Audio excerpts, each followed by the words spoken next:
It's me, Saran, back with another video. Hopefully this video doesn't stretch on too long, but it might because a lot of shit has been happening since I made my last video. Shit has just been going crazy. I'm going to try to keep it as short as possible, though. Forgive me, my computer's been acting insane all day. I definitely might have to get a webcam, but we'll figure that out when we get there. So if the video freezes up or anything, just keep watching, and hopefully the sound will keep going and the camera will come back. So I want to start off my video. I do want to let you guys know that I heard about this shooting that happened of the unarmed man. I am going to get to that towards the end of my video, so don't think I haven't heard about that or that I'm not going to talk about that, because I am. Since I made my video on Monday, shit has gone crazy in my comment section on YouTube. Kendrick Lamar stans are officially the craziest fucking stans. Worse than Beyonce stans, worse than Rihanna stans, worse than Lady Gaga stans, Justin Bieber stans. These people are insane. Apparently, Kendrick Lamar is Black Jesus. He's the leader of the free world. He is beyond critique. He is bigger than Obama. He is, apparently this man can do no wrong in the eyes of these people. They want to fucking wash his feet, and on the third day or whatever, I really don't know because I'm not religious, sorry, whatever day it was, I know Easter just passed, so whatever day it was that Jesus rose from the grave, apparently Kendrick Lamar did the same thing when he released his album, because the comments that these people are leaving are crazy, okay, crazy. The vast majority of them are from people that clearly did not watch my video. They saw my skin tone and saw that I was a woman and made snap judgments of what I was going to say. Because a lot of the comments are very misogynor, that place where race and sexism intersect. They're very specific, very deliberate insults about me being black, about me being a black woman, Bald head, black bitch. I'm going to read you guys a couple. I put them on Instagram, so if you guys follow me on Instagram, you've probably seen them. Bald head, black bitches get pissed when us black men like lighter women. Stop hating and mind your fucking business. Some of y'all don't have a man, but stay worried about shit that's not your concern. Okay, well, first of all, bald. I wish I was bald, okay? I've been considering shaving my damn head because the shit takes too long to wash, okay? Bald-headed black bitches always get mad when us black men date lighter-skinned women. Don't got a man. Blah, blah, blah. I got a man. I have a man. Thank you. No one is fucking pissed off because I'm jealous or bitter, insecure, because those are the three words that you always hear. Bitter, jealous, insecure. Don't got no man. Always listening to her friend. Friends always up in her ear. You guys all know the stereotypes, okay? So I have a man, I'm not bald, I'm not bitter, I'm not insecure, I'm not jealous. I simply gave my critique on a rapper. The end. It was really no deeper than that. The fact that people are coming with these very personal, misogynistic, and race-based, racist insults against me is really, really, really interesting to me. I've gotten some comments that are nastier than comments that white people have ever left on any of my fucking, racism videos. And I have a whole video 38 minutes long saying how all white people are racist, okay? And even that video did not get as many nasty comments as this video that I made about Kendrick Lamar. Another one from a black man with the name Black Pride. To be truthful, you're ugly and jealous. Most black females are. Ooh, most black females are. So now we're just painting all black females with this broad paintbrush here. Do you actually think a man in his right mind would date your disgusting, bull-faced ass? I guess that's because of the septum piercing. It's cool. My mom calls me Ferdinand all the time. Tattoos, you probably stink to high hell, not even ladylike. It's the second time someone said I'm not ladylike. I guess it's because of the cursing. You're a feminist beast. That's a new one. That's jealous of a woman that actually looks like one. This goes back to colorism.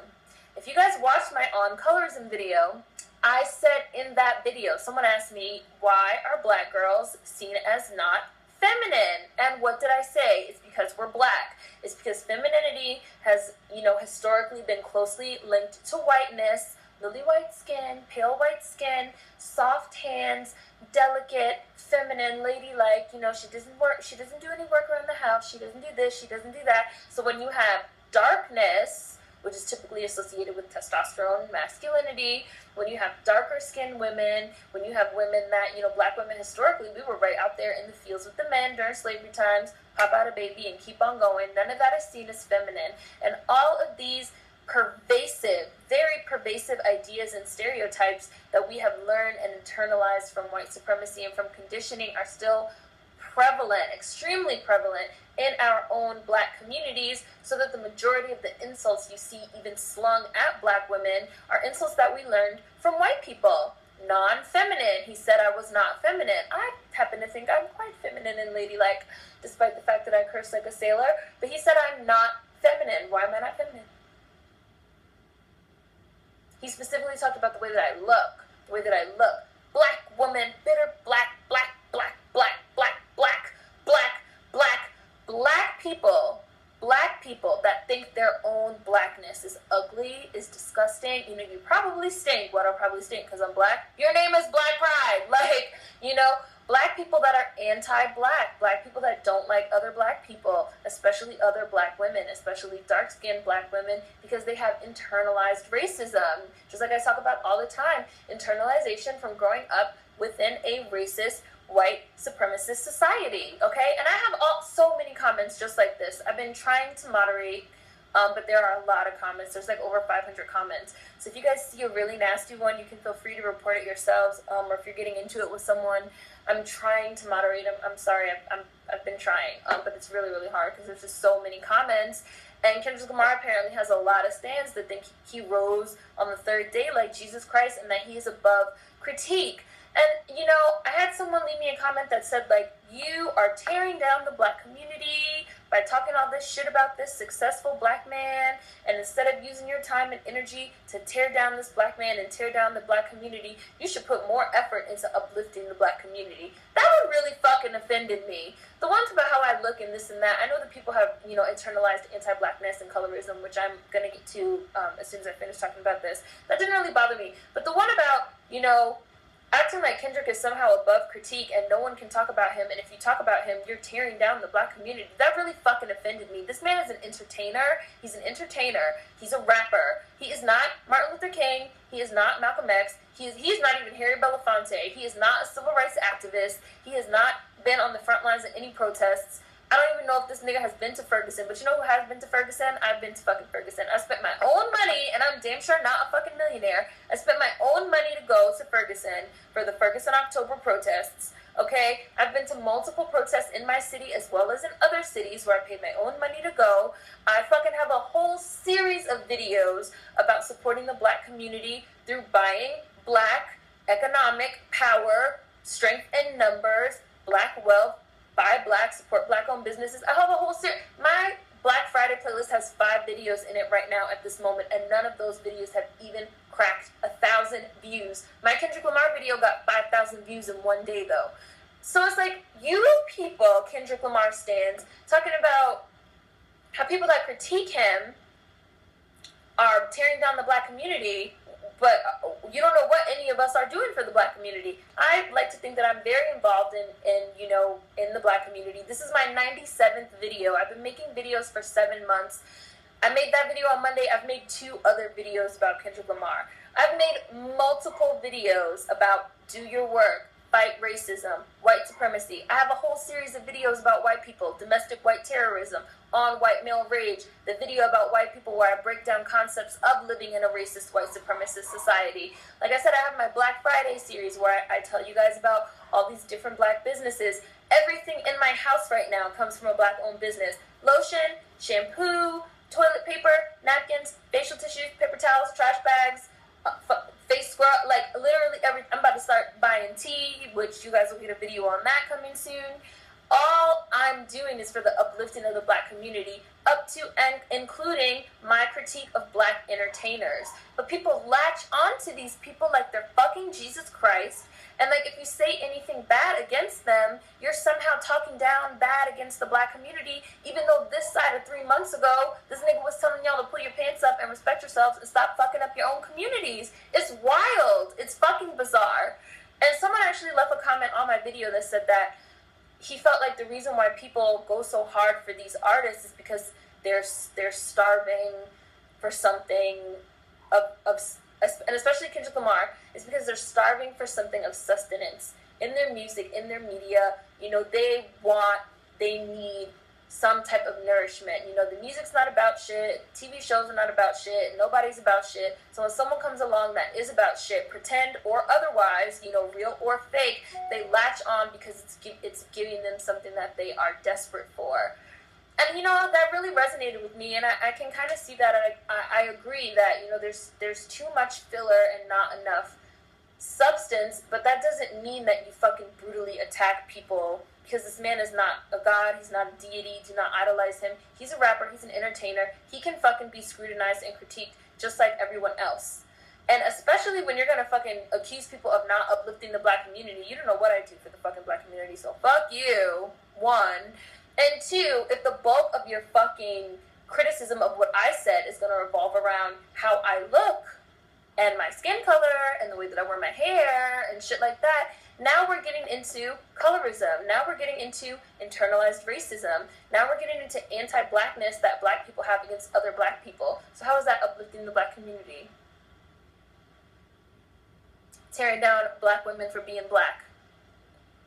Calling them ugly, not feminine, dirty, stinky, lazy, all things that you learned from white people, all stereotypes that were created by white people to explain why black women were less feminine, to explain dissonance, right? To justify the rape and torture of black women, right?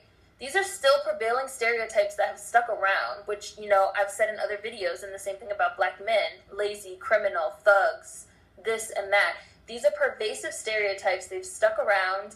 We have internalized them within ourselves from living within a racist, white supremacist society, and now we use them against each other. And this is really what brings me to colorism. I hate colorism. I hate talking about colorism because people get so defensive and so nasty, and they really just refuse to see sense or even listen to reason, especially when you have a dark-skinned person talking to a light-skinned person, because no one ever wants to admit that they have privilege. No one ever wants to admit that they have privilege. When you tell a white person they have privilege, they get upset. When you tell a light-skinned person that they have privilege, they get upset. When you tell a man that they have privilege, they get upset. And it's so funny, however, the way that we can understand these systems when they're placed within a certain context, but when they're placed within a different context, all of a sudden, we don't understand the systems anymore. A white person can understand, you know, discrimination within the system of the patriarchy, right? A white person can understand that, okay, there are certain systems that have been put in place that elevate men above women. They can understand that. But then when you start talking about racism and how there are certain systems in place that elevate white people above black people, all of a sudden they don't get it, right? A light-skinned black person can understand, oh, there are systems in place that elevate white people above black people. But then when you start talking about, oh yeah, and there are also systems in place that elevate light-skinned people above dark-skinned people, oh, all of a sudden they don't get it. Now it's, oh, you're accusing me, and you're accusing me of this, and you're accusing me of that, and we're all black, and we all bleed red, and we're all human beings, and all lives matter. The same exact rhetoric that we see being used by our white oppressor, we regurgitate it and we parrot it back to each other.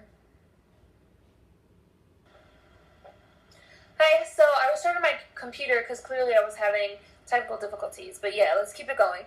Yes, so the same exact theories that people, you know, in power use against us as black people, we parrot it and we regurgitate it, you know, towards each other. And it all really comes down to privilege, right? It's very easy for a man with his male privilege to say to a woman, well, I don't think sexism exists. I don't believe sexism exists, because he's never experienced the effects of sexism. It's very easy for a white person to say to a black person, well, I don't believe racism exists. I don't think it exists, because a white person has never experienced the effects of racism. And it's also very easy for a light-skinned person to say to a darker-skinned person, well, I don't think that colorism exists. I think we're just all black, and we should just all be in the same boat about this, because they have never experienced it. They have privilege. So it's very, very easy for them to fall on their privilege and not understand that it exists. That's the whole concept of privilege. And again, it's really interesting how we can understand these concepts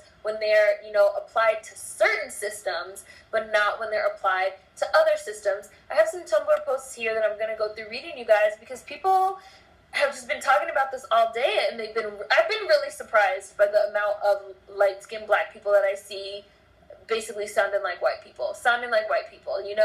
I said, how do you guys understand these concepts when we talk about racism between whites and blacks, but not when we talk about internalized racism between black people? Like, I need answers. Like, who can explain this? And a light-skinned person replied, it's because people are not ready to speak out about their own oppression or confront their own privilege. When people are accused of having privilege, it makes them uncomfortable. When you tell whites they have privilege, the knee-jerk reaction is to prove how hard they've had it and that how they're good people. It's the same with colorism. Light-skins don't want to confront the fact that they are the epitome of the black image because they are closer to white. Great answer, true. Here comes a light-skinned person, feelings hurt, because it's actually because you create internalized racism between black people by supporting the separation of us by the shade of our skin tone. Now, what does that sound like?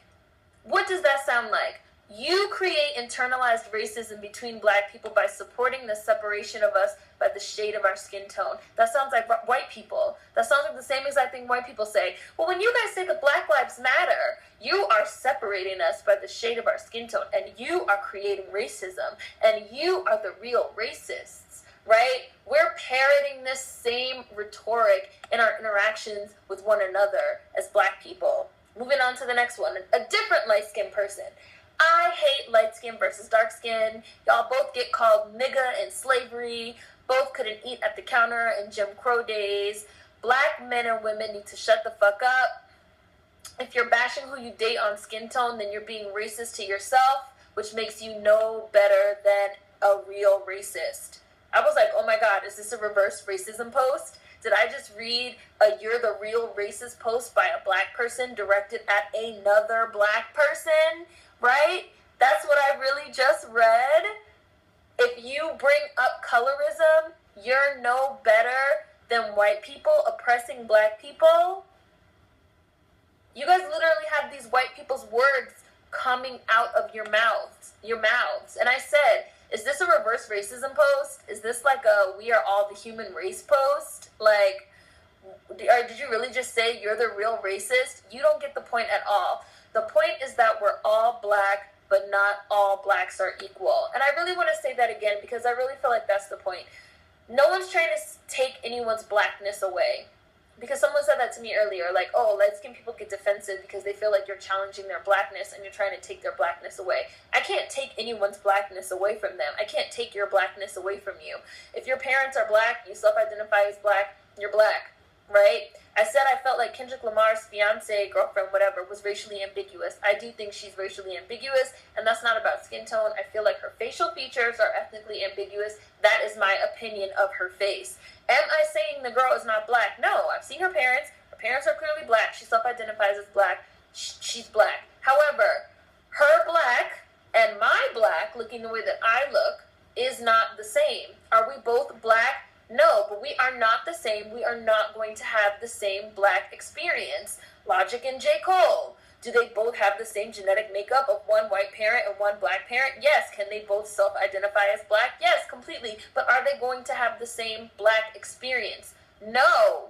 And you people need to stop trying to tell people, well, we're all black, we're all the same, we all have the same black experience, when that's not true. Are we both niggas? Yes. You a nigga, I'm a nigga. You a light-skinned nigga, I'm a dark-skinned nigga. But guess what? Your light-skinned nigga ass would have been in the house during slavery days. My dark-skinned nigga ass would have been in the field during slavery days. We are not the same.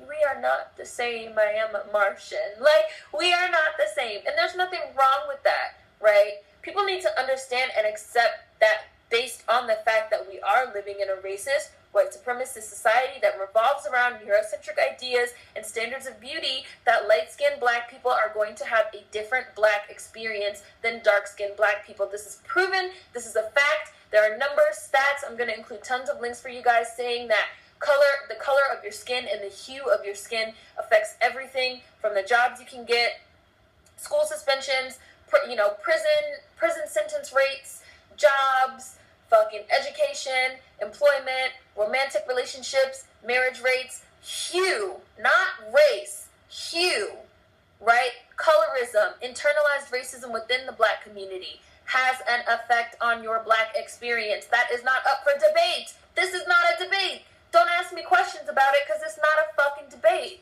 It's true. It's truth. I know that's hard for light-skinned people to hear because no one wants to admit that they have privilege, but you do have privilege. Your black is not the same as my black. Now, I'm not saying we need to be fighting, fist-fighting, and turning against each other and this and that. I do think that we need to unify. I am one of those people that feels like at the end of the day, we're all black. However, despite the fact that I feel like at the end of the day, we're all black, be you a Amber Rose bitch or a Lupita Nyong'o bitch, at the end of the day, we're all black. However, that doesn't mean I'm going to stick my head in the sand and pretend that colorism doesn't exist and pretend that we're not living in a racist, white supremacist society where Eurocentric ideas of beauty are placed on a standard even within the black community. Now, when I have people on my YouTube page calling me a bitter, dark-skinned black bitch, I'm not going to stick my head in the sand to make you as a light-skinned person more comfortable with your privilege. Recognize your privilege. Check your privilege. Acknowledge it. Don't deny it because you feel guilty and say, well, we can't talk about it because talking about it is only being more divisive. Y'all sound like white people. You're literally parroting this white rhetoric. Well, when we talk about racism, we're only bringing more attention to our differences. We should just pretend that we're all the same. No, that's dumb. That's not how it works because the systems are already in place. The racist systems that elevate men above women are all... Not racist, I'm sorry. The sexist systems that elevate men above women are already in place. So saying nothing perpetuates the system and makes you complicit. The racist systems that elevate white people above black people are already in place. So saying nothing perpetuates the system and makes you complicit. The fucking racist systems that elevate light-skinned people above black-skinned, darker-skinned people in regular society as well as within our own black communities are already in place. So saying nothing doesn't solve the problem. It only keeps the cycle going and makes you complicit in the system. Hello! We understand this when we talk about sexism. We understand this when we talk about racism. Oh, but we don't understand this shit when we talk about colorism. All of a sudden, I'm speaking motherfucking ancient Greek and niggas can't understand what the fuck I'm talking about. And they think colorism just gonna go away. Like, that shit is not embedded in our culture. Like, it's not embedded in our culture that darker-skinned women are more masculine, are more ugly, have attitudes, this, that. Like I said, all things that we picked up from our oppressors and keep going. We have to talk about it. We have to work through it as a community. Pretending that it's not there is fucking stupid. Okay? Talking about it is not the problem. People act like talking about it is what's dividing us. No, colorism is what's dividing us. Talking about it is the solution. Just like I say in my videos about how people act like, oh, talking about racism is what makes racism, creates racism. No, racism's already there. If you had fucking cancer, nigga, the cancer's there. You cannot talk about it. You cannot go get diagnosed. You're still dying from cancer. I don't know how much more further to simplify this, to break it down for you. Let's go to a couple more Tumblr posts. I said, you know, black people, we suffer from institutionalized racism. White people say we all bleed red.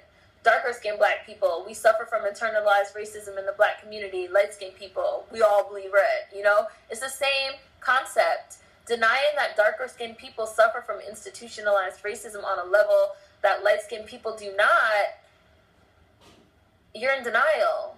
You're in denial. It's true. Like I said, I'm going to post links. Please read up. It's true. That's just like white people that deny that racism exists because they've never experienced it. You're in denial. You're in denial. You're in denial. You people literally sound like you're reading from the White Tears handbook. Open your page up to chapter 4, page 8, where, you know, and then you accuse the oppressed people of being the real racists when they point out disparities of treatment based on skin color. And for good measure, you throw in a "we are all one, we're all the human race, we all bleed red, we all black." Like, you guys are literally mimicking your oppressor. It's sick. It's sad. Like, white people got inside our minds on some real shit, you know? White people got inside our minds on some real ass shit. One more post. This one was on racism. When a black person says, well, why can't we all just be, when a white person says, well, why can't we all just be nice to a black person? And what they really mean is, why can't oppressed people silently accept their abuse and inhumane treatment and stop holding me accountable for my actions? I felt like that was similarly applicable for colorism, you know? Light-skinned people say, why can't we all just be black? We're all black. And, you know, the translation is, why can't oppressed, darker-skinned people silently accept their abuse and inhumane treatment by both white people as well as other black people and stop holding me accountable for my implicit part in the system, you know?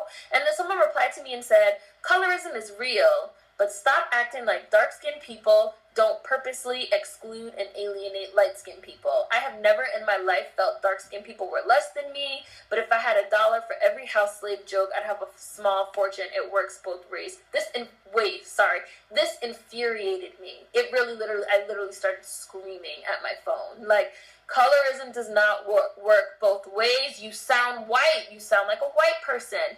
Just like racism doesn't work both ways. Right? When white people say, oh my God, you called me mayonnaise and it hurt my feelings, and it's the same thing as 400 years of slavery and oppression, it's a false equivalency, like I said in my Kendrick Lamar video. If a baby slaps you, you still have the power in the situation to not punch the baby in the face. You're not going to punch the baby and say, well, I jabbed this little 10-month-old ass because he fucking hit me, he slapped me. That's not how it works. It's a false equivalency, right? Racism does not work both ways. Colorism does not work both ways. And to hear black people telling other black people, well, colorism works both ways. Colorism is internalized racism. Racism doesn't work both ways. There's always one person with power and one person without power, right? And when we're talking about dark-skinned people that are being systemically treated like shit, right? Institutionally treated like shit. Them cracking a joke about you being a house slave does not hold weight. Stop talking this white people ass shit. Stop it. Colorism does not work both ways. Racism does not work both ways. Someone calling your light-skinned ass a house slave is not the same as systemic discrimination based on darker skin color. Someone calling a white person mayonnaise is not the same as 400 years of systemic oppression and racism, okay? Colorism does not work both ways. Racism does not work both ways. And I feel like black people need to fucking grow up and toughen the fuck up anyway. Y'all understand why it's funny when we call a white person mayonnaise, but y'all don't understand when it's funny when we call a light-skinned person a house nigga. It's a joke. It's a joke, right? It's a joke. It's funny when you call a white person mayonnaise, but when you call a black person a house slave, oh, you better watch out, because all of a sudden it's not a fucking joke anymore. It's not funny anymore. It's a joke. Grow up. Why are your feelings so hurt? Why are you feeling so defensive? Is it possibly because you have guilt? Is it possibly because you have light-skin guilt?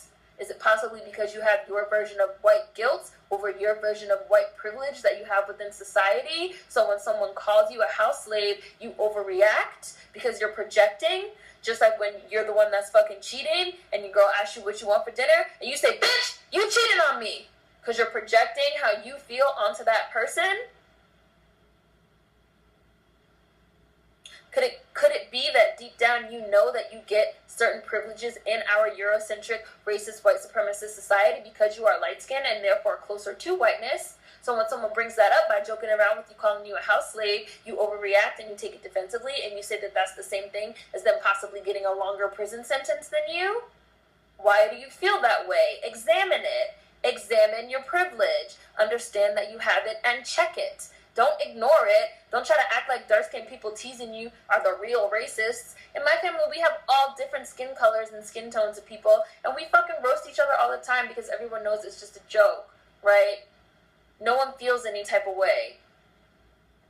You a house nigga? Well, nigga, you a field nigga. Well, yeah, nigga, you're right. I would be my fucking hot black ass out in the field.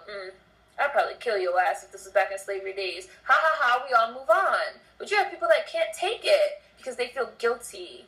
They feel guilt. They don't know how to fucking reconcile their light-skin privilege.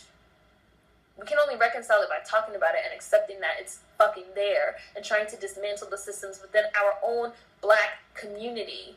Okay?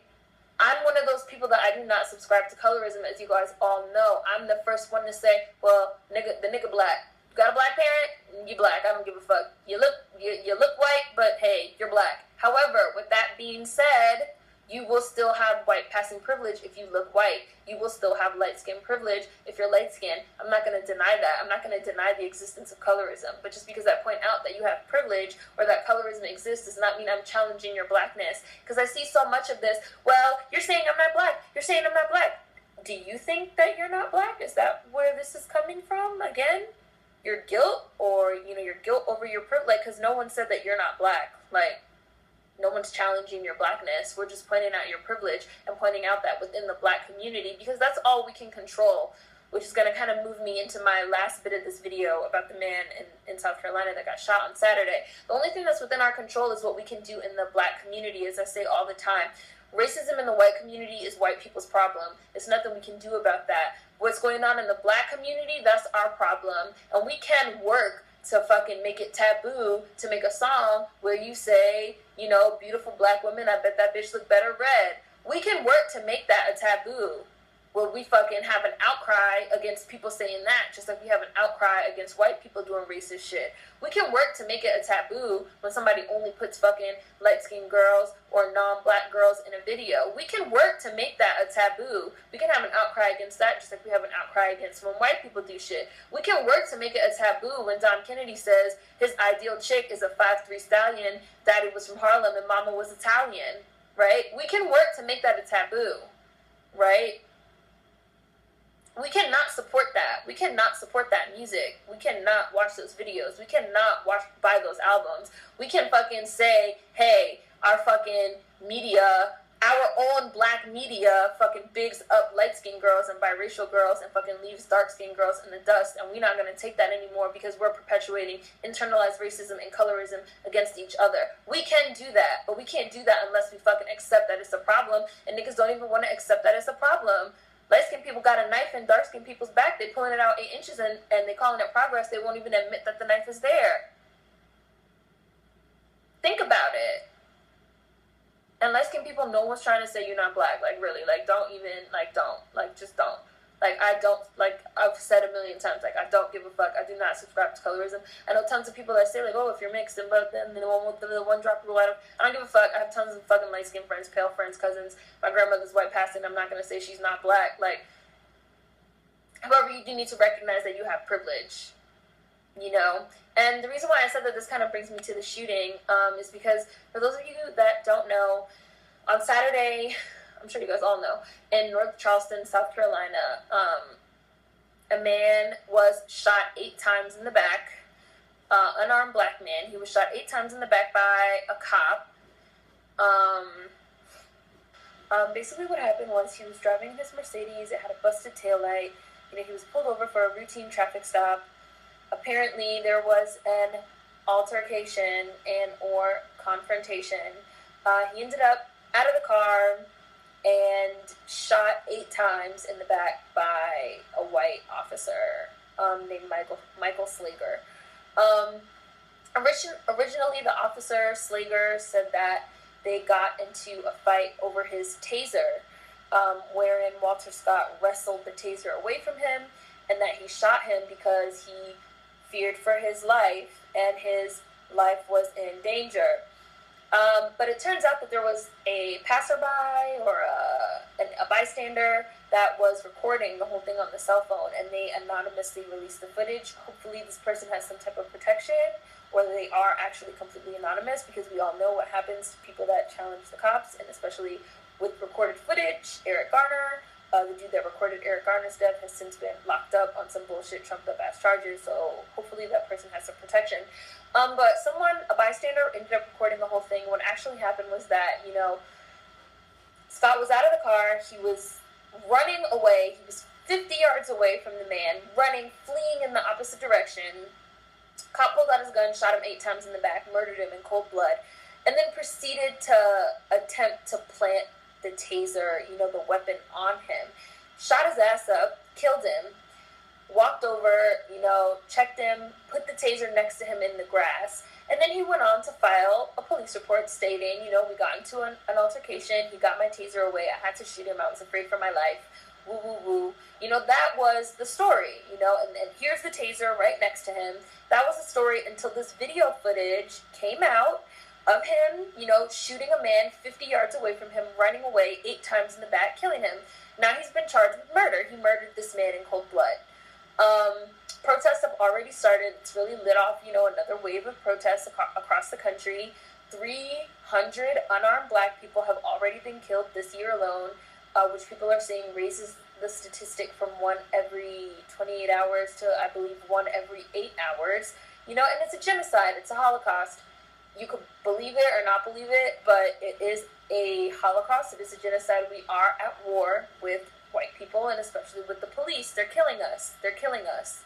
That's it, they're fucking killing us, It just so happened that this dude got recorded, so now he's being charged with murder, but it's already being framed a certain way by the media. We already know that this cop has a wife that's 8 months pregnant, and even though he's been fired, the police force is still paying for insurance for the pregnant wife because they feel like it's the right thing to do.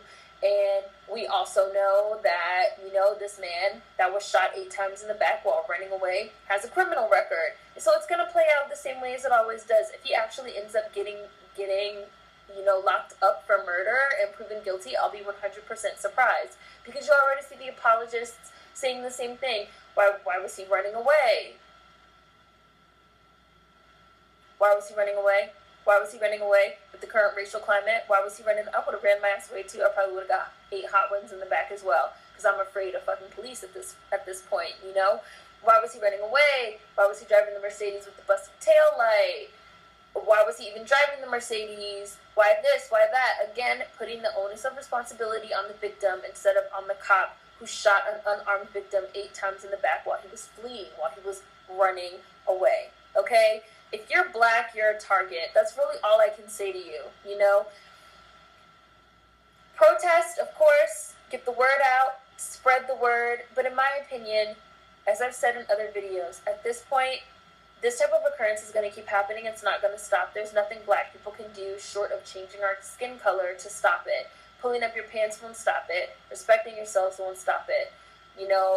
Fucking driving a nice car like a Mercedes won't stop it. Complying with the police, like the man that was complying during the routine traffic stop and was shot twice, once in the hip and once in the leg while reaching in the glove box for the license, which the cop asked him to do, will not stop it. Fucking being an upstanding college kid won't fucking stop it. Nothing will stop it as long as we're black. We are targets because we're black and for no other reason. It's great that these stories keep getting traction, but the ultimate end goal, I feel, of that is 3 things. 1 is to wake up white people, because this type of fucking racism is white people's problem, and white people are the ones that have to wake up and stop being racist towards us. There's nothing we can do to stop it, short of changing our skin color, because they're racist towards us for an illogical reason, which is skin color, as I've said multiple times now. What the point of these protests and this, shit like that is for white people to either wake up, realize that we're living in a racist society, and try to raise their kids to be better, which is great, wonderful for every white person that's woken up because of a case like this, because of attending a protest, because of watching a video or a race blogger. Good for you.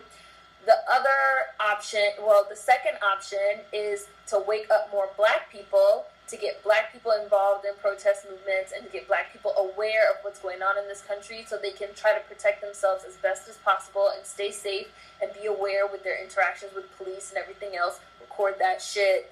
fucking. Also to hopefully get more black people involved in legislature and politics and the justice system, so that we can try to enact change ourselves from the inside. And the third one is, like I said, to just kind of bring a general awareness in this country of race relations and how things are still fucked up, and how we are still living in an oppressive, racist, white supremacist society, and how laws need to be changed, school systems need to be changed, school to prison pipeline needs to be changed, privatization of prisons, like just getting people to change things on a huge, large scale. But these are all long-term goals. None of this is going to happen overnight. None of this is probably even going to happen within the next 10 to 20 years, which means that people are going to keep dying. Going back to Selma, the whole point of the Bloody Sunday protest in the first place was to get that shit on TV, so that white people who had power could see it and could see the violence and could get their heartstrings tugged on and could be moved to action, okay? So that the laws could be changed, the Voter Act and this and that. That's similar to what we're doing now. Those are long-term goals. I know people are saying, like, oh, well, why are we talking about colorism? Colorism is not important. The shooting is important and things like that. The shooting is important. No one's going to say the shooting is not important, but that's long-term, and that revolves around white people, getting white people to wake up, getting white people to understand what's going on. You guys already know how I feel about that type of shit. Racism at this point is white people's problem. I don't give a fuck about fucking white people anymore. They're going to do what they're going to do. I can only move through my daily interactions and hope that I don't become the next hashtag tomorrow. There's nothing I can do short of changing my skin color. But you know what I can work on? I can work on colorism within the black community. I can work on supporting black-owned businesses. I can work on pulling all my money and all my resources out of fucking the national economy. I bet you if everyone pulled all their resources out of the national economy, we would have motherfucking legislature tomorrow. Putting your shit back into your own economy, supporting black businesses. Stop fucking buying Cosmo magazine and getting upset when it's fucking geared towards white people. Stop fucking buying white makeup brands and being upset when there's no fucking skin tone for you and you have to mix foundations and this and that. Stop putting all your money and all of your time and your energy and your resources into white people and changing white people's minds and changing the minds of racists and getting white people to accept you and searching for that white validation and wanting to sit at your colonizer's table and wanting them to fucking, give you something. They can't give you anything. You can only fucking, just like I said earlier, I can't take anyone's blackness away from them. No white person can give me any type of validation. I validate myself by uplifting the black community, by supporting black-owned businesses, by putting my money where my mouth is. And I feel like that is really important.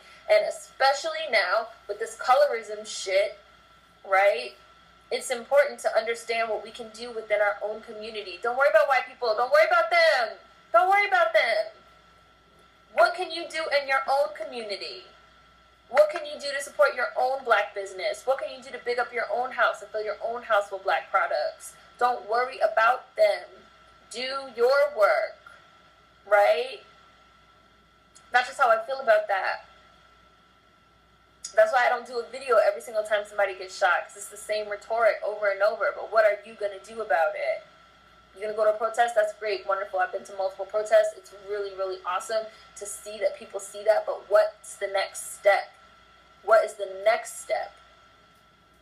Eradicating colorism can be the next step. Like I said, refusing to support, just like you refuse to support fucking Cosmo and you want to boycott Cosmo, boycott that fucking rapper that says that light-skinned women are better or white women only are better, non-black women are better.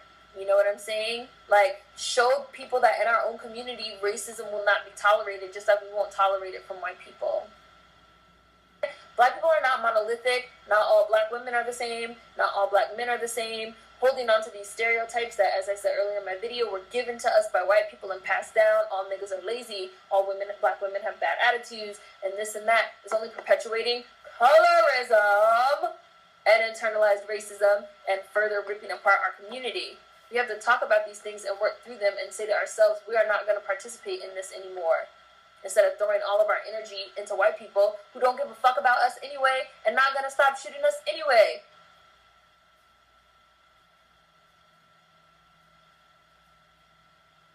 You know? So that's just how I feel about that. I know this video is really long, and it goes in and out because my computer, I had to restart my computer twice during the making of this video. So hopefully it's coherent and you guys enjoy it. And food for thought as always. Kendrick stans, stop leaving me fucking comments. The man is not Jesus, right? And I'm not entertaining that bullshit anymore. Okay? And also, people don't say that colorism is not important. We need to be talking about police shootings because we can care about both. We can care about both things at the same time. You guys already know how I feel about that. I hate that shit. Oh, well, who cares about police shootings? We need to be talking about black on black crime. Who cares about colorism? We need to be talking about police shootings. Like, we can care about all the issues at once. Not any one issue is more important than the other. But if I had to say that one issue was the most important, it would be fucking building up the black community and not dealing with white people racism. That's just me. So food for thought as always. Hope you guys enjoyed this one. This one's long and complicated and full of shit, so this will probably be my last video for the week. I've already recorded my PSA Black on Black Crime is a Myth video that'll probably come on Monday. Kendrick stans, leave me alone! And I'm not bald. What?